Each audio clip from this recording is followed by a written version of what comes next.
آج جس موضوع پر بات کرنے جا رہے ہیں وہ سچ میں دنیا کا طاقت کا توازن بدل رہا ہے۔ بالکل۔ میرا مطلب ہے امریکہ کے پاس اس وقت پوری دنیا میں تقریباً 750 عسکری اڈے ہیں، یعنی ملٹری بیسز۔ ہاں، اور کئی دہائیوں تک تو انہیں عالمی دبدبے کی علامت سمجھا جاتا تھا۔ صحیح کہا، لیکن ذرا سوچیں کیا ہو اگر اچانک ایک دن یہی اڈے جو حفاظت کے لیے بنائے گئے تھے امریکہ کی سب سے بڑی کمزوری اور اعصابی بوجھ بن جائیں۔ واقعی یہ ایک بہت بڑا سوال ہے۔ اور اسی تبدیلی کا آج ہم اس تفصیلی جائزے میں گہرائی سے تجزیہ کرنے جا رہے ہیں۔ ہم دیکھیں گے کہ مغربی آسیہ کی یہ نئی چنگاری کس طرح نئے عالمی نظام کی بنیاد رکھ رہی ہے۔ اور اس سے پہلے کہ ہم اس تجزیے میں آگے بڑھیں، ایک بات واضح کرنا بہت ضروری ہے۔ جی بالکل، بتائیں۔ دیکھیں، آج ہم جن رپورٹس اور ذرائع کا حوالہ دے رہے ہیں ان میں بہت حساس اور جانبدارانہ مواقف شامل ہیں۔ ہاں، جیسے وہ ٹرمپ کی دھمکیاں وغیرہ۔ ایگزیکٹلی۔ چاہے وہ ٹرمپ کی دھمکیاں ہوں یا ایران کا کردار، ہم یہاں کسی ایک ملک کا ساتھ نہیں دے رہے اور نہ ہی کسی کی حمایت کر رہے ہیں۔ صحیح بات ہے۔ ہمارا مقصد صرف ان حقائق کو سننے والوں کے سامنے رکھنا ہے جو ہمارے ذرائع نے بیان کی ہیں، تاکہ سمجھ آ سکے کہ دنیا میں اصل میں ہو کیا رہا ہے۔ بہترین۔ تو بات شروع کرتے ہیں اس آگ سے جو اس وقت مغربی ایشیا میں لگ چکی ہے۔ ہاں، جو حالیہ بحران چل رہا ہے۔ ڈونلڈ ٹرمپ نے تو باقاعدہ دھمکی دے دی ہے کہ اگر منگل تک آبنائے ہارموز کو نہ کھولا گیا تو وہ سول انفراسٹرکچر کو تباہ کر دیں گے، یعنی بجلی کے کارخانے اور پل وغیرہ۔ بالکل۔ ان کا کہنا ہے کہ وہ اس خطے کو جہنم بنا دیں گے۔ اب اگر کوئی اس راستے سے واقف نہیں تو سننے والوں کو بتاتے چلیں کہ یہ دنیا بھر کے تیل کی فراہمی کا سب سے اہم راستہ ہے۔ صحیح، لیکن سوال یہ ہے کہ کیا ایسی دھمکیاں واقعی اب کام آتی ہیں؟ مجھے تو نہیں لگتا۔ زمینی حقائق کیا کہتے ہیں؟ زمینی حقائق تو ان دھمکیوں سے بالکل ہی مختلف ہیں۔ اگر ہم رپورٹس کو دیکھیں تو 3 اہم سچائیاں اس وقت وہاں موجود ہیں۔ اچھا، وہ کیا ہے؟ پہلی بات تو یہ ہے کہ بظاہر ایران یہ جنگ جیت چکا ہے، کیونکہ ابنائے ہارموز پر اس کا مکمل کنٹرول قائم ہو گیا ہے۔ مکمل کنٹرول؟ واقعی؟ ہاں ہاں، اور یہ کوئی عام راستہ تھوڑی ہے۔ دنیا کے تیل کا تقریباً 20% حصہ یہیں سے گزرتا ہے۔ اوہو، اور دوسری حقیقت؟ دوسری حقیقت یہ ہے کہ دنیا کا کوئی بھی ملک وہاں تباہی نہیں چاہتا، کیونکہ نقصان سب کا ہوگا۔ بالکل۔ ایران نے واضح کر دیا ہے کہ اگر امریکہ حملہ کرے گا تو وہ ٹٹ فار ٹیٹ جواب دے گا، یعنی اینٹ کا جواب پتھر سے۔ تو اس کا عام معیشت پر کیا اثر ہوگا؟ اثر یہ ہوگا کہ اگر وہاں آگ لگتی ہے تو تیل کی قیمتیں آسمان سے باتیں کریں گی، سپلائی چینز رک جائیں گی اور پوری عالمی معیشت ایک شیڈڈ ریسیشن میں چلی جائے گی۔ یعنی روزمرہ کی چیزیں مہنگی ہو جائیں گی، 2 گنی قیمت پر چلی جائیں گی۔ اور تیسری حقیقت تو خود امریکی عواموں کے اندر سے آ رہی ہے۔ اچھا، وہ کیا کہہ رہے ہیں؟ امریکی تجزیہ نگار خود اس بات پر تشویش کا اظہار کر رہے ہیں کہ اس بحران میں ٹرمپ اپنا ذہنی توازن کھو بیٹھے ہیں۔ واہ، تو ایسی سنگین صورتحال میں کسی کو تو آگے آنا ہی تھا دنیا کو بچانے کے لیے۔ صحیح کہا، اور یہاں پرانے ٹھیکیدار نہیں آئے۔ ہاں، رپورٹس میں ہے کہ روس اور چین فوری سیز فائر کی مانگ کر رہے ہیں، وہ بھی ایران کی پوزیشن کو کمزور کیے بغیر۔ بالکل۔ لیکن ایک بالکل غیر متوقع کردار جو اب ایک ثالث بن کر ابھرا ہے وہ پاکستان ہے۔ یہ بہت دلچسپ پوائنٹ ہے نا؟ ذرائع بتاتے ہیں کہ پاکستان کے آرمی چیف عاصم منیر باقاعدگی سے ایران کے فارن منسٹر اراغچی اور امریکی vice president J D once سے بات چیت کر رہے ہیں اور میڈییشن کروا رہے ہیں۔ ہاں، اور مزید یہ کہ یہ جنگ ویتنام یا افغانستان کی طرح 10 سال لمبی نہیں ہوگی، زیادہ سے زیادہ 1 سال تک محدود رہے گی۔ صحیح۔ تو چلیے اس کو سمجھنے کی کوشش کرتے ہیں۔ یہ تو بالکل ایک ایسی شطرنج کی بازی ہو گئی جہاں اچانک ایک غیر متوقع کھلاڑی یعنی پاکستان درکار ثالث بن کر آگے آ گیا ہے۔ میں آپ سے پوچھنا چاہتا ہوں اس نئے کردار کی اہمیت کیا ہے؟ یہاں جو سب سے دلچسپ بات ہے وہ یہ ہے کہ تبدیل ہوتی عالمی طاقتیں اب نئے میڈیٹرز کو جگہ دے رہی ہیں۔ یعنی پرانا نظام ٹوٹ رہا ہے؟ بالکل ٹوٹ چکا ہے۔ پہلے امریکہ خود فارغ ہوتا تھا، خود ہی ٹھیکیدار بن جاتا تھا، لیکن اب شانتی کی شرطیں نئے اصولوں پر طے ہو رہی ہیں۔ صحیح۔ اور اگر عالمی شانتی کے نئے کردار سامنے آ رہے ہیں تو اس کا سیدھا اثر امریکہ کی عسکری طاقت اور ان اڈوں پر پڑے گا۔ جن 750 بیسز کا ہم نے شروع میں ذکر کیا تھا؟ ہاں وہی، لگتا ہے کہ اب ان کی زمین تنگ ہو رہی ہے۔ مڈل ایسٹ میں دیکھیں تو عمان اور قطار اب ایران کے حق میں جھک رہے ہیں۔ اور قطار نے تو امریکہ کو واضح الفاظ میں بول دیا ہے کہ انہیں اپنا سینٹرل کمانڈ کا ایڈوانسڈ ہیڈ کوارٹرز وہاں سے بند کرنا ہوگا۔ یار سوچیں ذرا، جہاں 10,000 امریکی فوجی تعینات ہوں وہاں سے انہیں نکالنے کو کہہ دینا کتنا بڑا جھٹکا ہے۔ بہت بڑا جھٹکا ہے، اور یہ سلسلہ قطر پر نہیں رکے گا۔ اچھا؟ ہاں، باقی GCC ممالک کو دیکھ لیں، سعودی عرب، UAE، بحرین اور کویت، ان سب کو جلد احساس ہو جائے گا کہ یہ امریکی بیسز ان کے تحفظ کے بجائے ان کے خدشات کا باعث ہے۔ یعنی بیس ان کی حفاظت نہیں کر رہی بلکہ انہیں ٹارگٹ بنا رہی ہے۔ ایگزیکٹلی۔ سعودی عرب تو ویسے بھی اس کے ساتھ جائے گا جو جیتے گا۔ اگر امریکہ ان بیسز سے حملہ کرتا ہے تو جوابی کارروائی میں تباہ تو انہی اربوں کا انفراسٹرکچر ہوگا نا۔ یہ مدعا بہت دلچسپ ہو جاتا ہے یہاں پر۔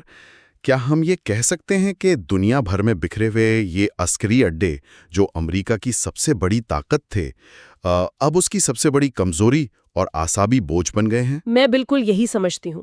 دیکھیں، جب پاور پروجیکشن اپنی فائدیت کھو دیتا ہے تو وہ حفاظت کے بجائے نشانہ بن جاتا ہے۔ واقعی، اور یہ صرف مڈل ایسٹ تک محدود نہیں ہے۔ یورپ اور نیٹو ممالک کا کیا حال ہے؟ وہاں بھی غصہ بھرا ہوا ہے۔ نیٹو ممالک ٹرمپ سے سخت ناراض ہیں۔ کس بات پر؟ ایک تو وہ گرین لینڈ ایپیسوڈ کی وجہ سے۔ اچھا، ہاں، جب ٹرمپ نے اچانک گرین لینڈ خریدنے کی بات کی تھی۔ بالکل۔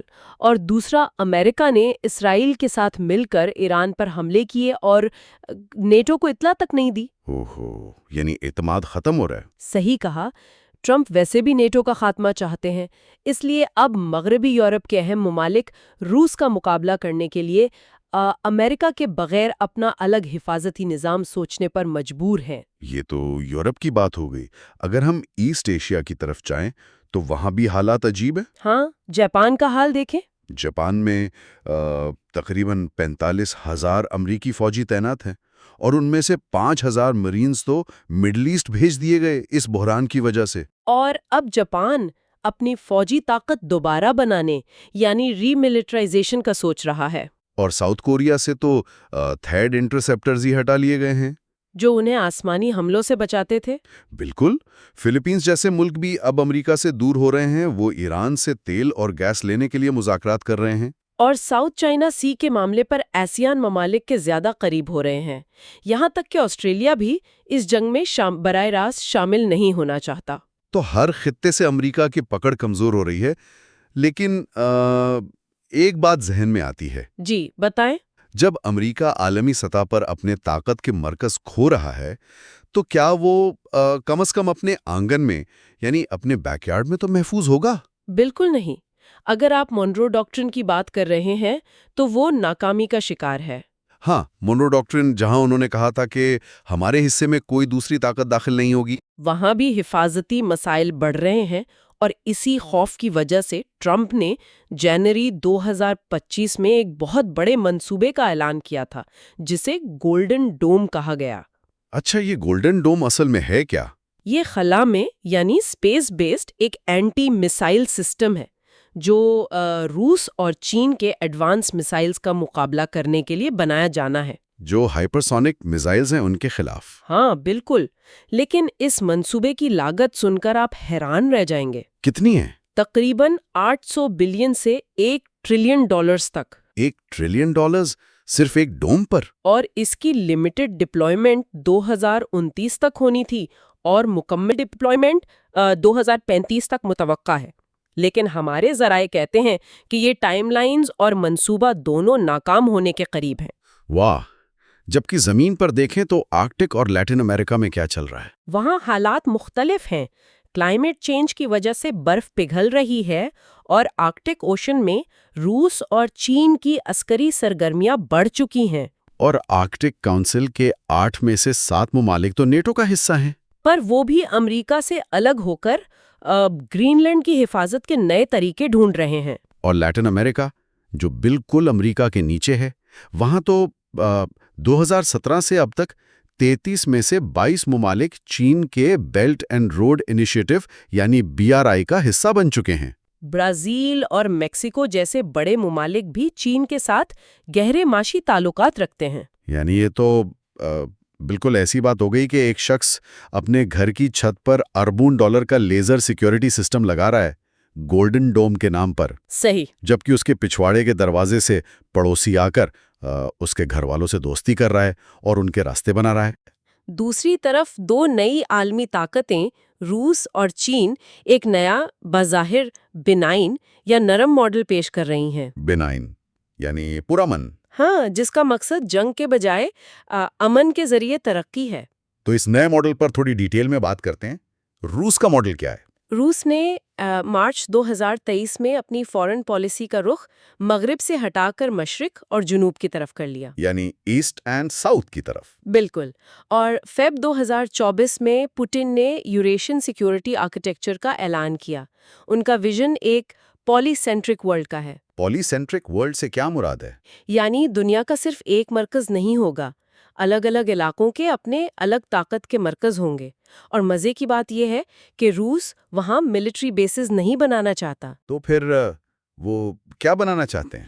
وہ انفلوئنس ہبز بنانا چاہتے ہیں. مثال کے طور پر روس نے انڈیا کو ساؤتھ ایشیا کا ہب بننے کی دعوت دی. اچھا. ہاں، اور رک یعنی Russia India China frame work کو زندہ کرنے کی کوشش کی تاکہ گلوبل ساؤتھ کی آواز بنائے جا سکے. لیکن جہاں تک مجھے یاد ہے انڈیا نے تو اس میں کوئی دلچسپی نہیں دکھائی تھی. صحیح یاد ہے آپ کو، انہوں نے اس منصوبے میں حصہ لینے سے انکار کر دیا تھا. اور چین کا ماڈل کیا ہے؟ چین کا ماڈل جیو اکانومک اور ڈیجیٹل ہے. وہ اپنی طاقت بیلٹ اینڈ روڈ انیشیٹو کے ذریعے بڑھا رہا ہے، جس میں دنیا کے 193 میں سے 149 ممالک شامل ہیں. بالکل. اور چین صرف سڑکیں نہیں بنا رہا، وہ اپنا ڈیجیٹل سلک روڈ بچھا رہا ہے. Digital silk road? ہاں، اس میں کیا آتا ہے؟ اس میں وہ اپنا اسپیس بیسڈ سائبر اور الیکٹرو میگنیٹک اسپیکٹرم دوسرے ممالک کے ساتھ شیئر کر رہا ہے. ان کی بائیدو 3 سیٹلائٹ کانسٹلیشن اور لوئر آربٹ میں یاو گین سسٹم نہایت جدید ہیں. اچھا، اس کا مظاہرہ انہوں نے کہیں کیا ہے؟ ہاں، انہوں نے پاکستان کے ساتھ آپریشن سندور میں اور ویسٹ ایشیا میں ایران کے ساتھ عسکری مقابلے میں اس کا مظاہرہ کیا ہے. لیکن مجھے ایک سوال پوچھنا ہے یہاں. جی پوچھیے. اگر چینی فوج یعنی PLA دوسرے ممالک کی سرحدوں کے اندر جا کر اپنی فزیکل انفراسٹرکچر کی حفاظت کر رہی ہے تو کیا ہم اسے واقعی ایک نرم یا بنائن ماڈل کہہ سکتے ہیں؟ میں آپ کا اشارہ سمجھ رہی ہوں. میرا مطلب ہے جہاں چین کے آسے ہیں وہاں ان کی فوج مقامی فورسز کے ساتھ مل کر حفاظت تو کر ہی رہی ہے نا.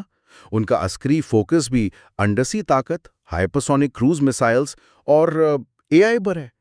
تو کیا یہ صرف پرانی بالادستی کی ایک نئی اور شاندار پیکیجنگ نہیں ہے؟ اگر ہم اسے بڑے تناظر میں دیکھیں تو یہی اصل فرق ہے نئے اور پرانے نظام میں. کس طرح کا فرق؟ دیکھیے، نیا نظام سیدھی جنگ اور بم گرانے کے بجائے معیشت اور ٹیکنالوجی کے دھاگے استعمال کرتا ہے. یہ آپٹن لیوریج ہے، یعنی ممالک خود انہیں دعوت دیتے ہیں. اچھا، یعنی مجبور نہیں کرتے. ہاں، وہ آتے سرمایہ کاری کے نام پر ہے. صحیح. تو اس ساری بحث اور حقائق کو اگر جمع کیا جائے تو بآسانی یہ نتیجہ نکلتا ہے کہ امریکہ جو کبھی ایک گلوبل ہیجمن بننا چاہتا تھا. بالکل. اور اسی گہرے بدلاؤ کو دیکھتے ہوئے میں سننے والوں کے لیے ایک نیا اور فکر انگیز خیال چھوڑ کر جانا چاہتا ہوں. ضرور. اگر ہم سوچیں تو پچھلی صدی میں خود مختیاری یعنی ساورینٹی کا سب سے بڑا پیمانہ یہ تھا کہ کوئی ملک اپنی زمین پر غیر ملکی عسکری بیسز بننے سے انکار کرتے. ہاں، فزیکل کنٹرول نہیں ہونا چاہیے. صحیح. لیکن آج کے اس نئے عالمی نظام میں جہاں نئی طاقتیں فزیکل بیسز کے بجائے آپ کے ملک کا ڈیجیٹل انفراسٹرکچر، سیٹلائٹ کمیونیکیشن اور انٹرنیٹ کیبلز کنٹرول کر رہی ہیں. بہت اہم پوائنٹ ہے یہ. تو آنے والی صدی میں خود مختیاری کی کیا تعریف بچے گی؟ کیا ہم سرحدوں کو محفوظ رکھتے رکھتے اپنا پورا ڈیجیٹل وجود کسی دوسرے نظام کے سرور پہ گروی تو نہیں رکھ رہے؟ واقعی یہ ایک ایسا گہرا سوال ہے جس پر ہم سب کو غور کرنا چاہیے. بالکل. تو اسی آخری سوال کے ساتھ ہم اپنا آج کا یہ تفصیلی جائزہ ختم کرتے ہیں. اس گہرے تجزیے کا حصہ بننے پر آپ سب کا بہت شکریہ. شکریہ.